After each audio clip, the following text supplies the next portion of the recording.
We're closer and closer to 2000, but in the meanwhile, I'll play to destroy a few 1800s more.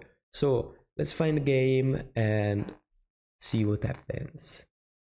And as it turns out, I got destroyed. so I'm just going to play another game. You see, guys, this morning, and what it means is that I need to play 2-3 games before my game starts to function, because Jesus, I'm playing bad. Hopefully this is going to be a good game. So okay, this is a card. Can we play the advanced variation? I think okay, and you play the 9 line. Okay, we take. If they play c5, this is the by far best line. If you play the Karukan, like if you play the normal Karukan, it's too passive. You don't know the plans and you get destroyed. You play this line. The point is that you lost this pawn, but you're going to win it pretty fast. What Wise has to do is developing pieces as fast as possible and pray that is not going to get destroyed because the opponent gets too active. Now, I have to say something. You could start by playing d6 and you are going to win the pawn. And white, I mean, if he knows theory, is going to have a better position, obviously, but nothing crazy. If you play with this move order and you're going to play d6 in the future, now this doesn't work because I get the chance to defend b5. I can just play bishop on b5 first because you are threatening to take and then to win the pawn. And after you play this, I have the move before. Now, I'm sure this is the best move because I already played this line. This is our position a few times. So I know this is what we are supposed to do, and if they play a5, which is the most logical move, obviously we can just play c3. Okay, what happens now is that the knight is still pinned, so that's not so scary. The pawn is fine right now. He's going to play this and attack the pawn one at a time. We always have the move bishop e2, but we could even castle and then play rook e1. Okay, I've never seen this. And I think for a good reason, I can just go back. I can literally just go back. And what is your idea? It's definitely not b5. b5 is a terrible move. b5 I take en passant, okay, queen take, I just defend this and the knight is pinned and not even defended by the pawn. b5 is not it. You should have played a5, but yeah, a5 first. Because right now, since I don't have the bishop on before, I get to play the move before. If I play before, you take. So I guess the move is a3. Why not a3? The knight is still pinned anyway. Yeah, let's go for a3. a3 take, the rook defends the bishop, obviously. So we're still more than fine. And we're going to play the move before in the future. What I need to do is just defend this and I'm going to play before. So yeah, this still works pretty well, I would say. Now, what can I do? I was thinking about playing bishop b2. Yeah, bishop b2 should be absolutely fine. But yeah, this move is wild. You usually want to play knight on g6 in order to put more pressure on the pawn. In this case, I don't even understand what is the point. I guess the point is to get on this square. I can just play bishop b2 now. Yeah, bishop b2 and then threatening h3. h3 because if you go back, I have a fork, so h3 you have to take. And now I could even push. So let's say I push. Because seems like the critical line. I push, the knight, let's say, goes on this square, you just lose. You lose the knight. Let's say I play this, okay, knight move. I push. If you castle, I just take. I push, you take. And you have a knight there. You castle. Yeah, what is my advantage? I just have a random pawn in the square. And this is open. I don't know, I don't feel like that is the best move. I feel like that is not a clever move actually. Let me just play h3. h3 you have to take, no question asked. What I'm going to say is that, well, my guy, I'm just up a pawn. I don't have to risk it and have a position that might be really difficult for me. I'm just going to have a better position. Like, what are you going to do now? Castle? Okay. I could take, so you don't even get this. Now, might not even be necessary. But yeah, I don't see why that shouldn't. I mean, this bishop is terrible. The only thing it does is attacking the knight. If he goes back, he just stares at a wall of pawns, like he's not going to do anything. This knight is arguably better than the bishop because he can get in. So I'm just going to take it. Snap, take it. Now if you take, no problem. This is a move in the future. Do I want the knight on this square? Or do I want the knight on this square? If I have the knight on this square, it gets taken though. But let's say I manage to get on this square. Isn't this way more annoying? Let's say I play this. Yeah, you see, the problem is that if I play this, you have this. Yeah, this knight is crazy annoying. Well, if I play g4, you play this and you play this. Jesus, there are a lot of problems. Okay, yeah, the best thing to do has to be this. Just knight on d2. Since this knight is so problematic, I have to play it. So I'm just going to play knight d2, knight b3, and knight on d4. And after that, I shouldn't have that many problems. Like, the best piece he has right now is this. Okay, why not c3? c3 is crazy now. c3 defends everything. c3 blocks this, block this. I just have to play, I don't know, rook on e1 and rook on b1. Do I want the rook on b1? Or is it okay on a1? It totally depends on what my opponent does. If you want to be sure, on d1 maybe is the best. But what I want to do now, my plan now is before deciding where to put the rooks, because I still don't know. So it's kind of useless to play, for example, rook d1 and you don't need the rook on d1. I just want to reroute the knight, see what my opponent does with this pawn. And then I'm going to play knight on d4, trading knights. After with the knights, or if I manage to play knights, okay, that should be super fine. Okay, you want to open the position, which is cool for me. I'm just going to play queen e2. Queen e2, if you take, now you have a huge target. And I'm just threatening to take. And take this. So take, I guess rook takes. Which is not good looking. Yeah, f6, I don't think it is a good move. I don't know, maybe you should find a way to hold, but to be fair, this is a difficult position to play as black. So maybe, yeah, being aggressive is the best guy. But I actually don't know. Yeah, now what happens if I play this and this? Something happens. Oh, it happens that I win if he takes with the rook. Now that I think about it. Unless I'm missing something crucial, and I don't think so. What I can play is this. Taking. If bishop take, I just take with check and win the knight. Maybe not win the knight because he has discoveries. I figured it out. Yeah, but maybe yes. I can win the knight and just go back defending the bishop. Rook take loses because of this. c4, the rook is under attack. And I guess my opponent saw this and was like, okay, I have no problems. He missed the fact that now I have this move, which is a fork. He totally missed this.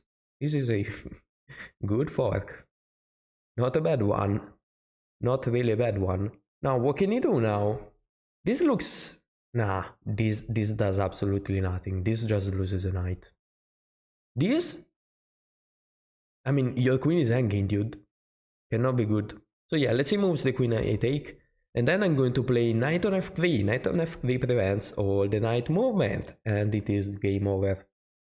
Probably game over after that. I would like to keep this pawn though. At least I'm going to have a passer. Okay, let's take. Yeah. I was just wondering if this was losing, is not. I can just push.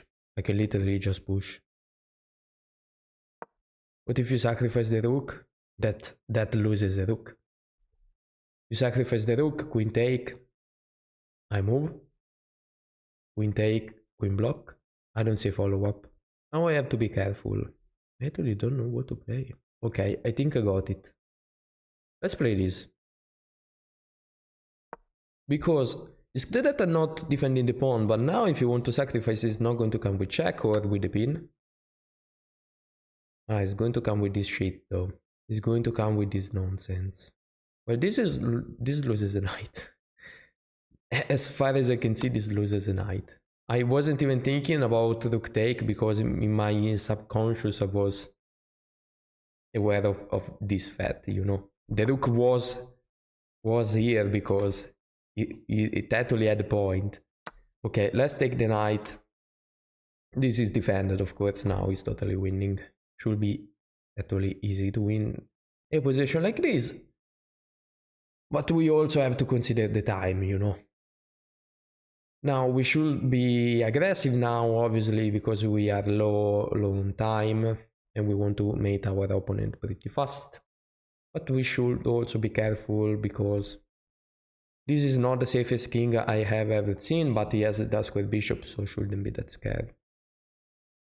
I mean, the only decent thing you could do is then to create a battery, but you can't even create a battery, that's the point. Let's take, attacking the queen. I just want to get in with all the pieces. Okay. This is not so ideal for you. Let me play this. Now I'm looking for the tactics. For example, rook take, queen take, check, GG, game over. If you play this, it doesn't even change anything. So yeah, now you have to be really careful with what you're doing.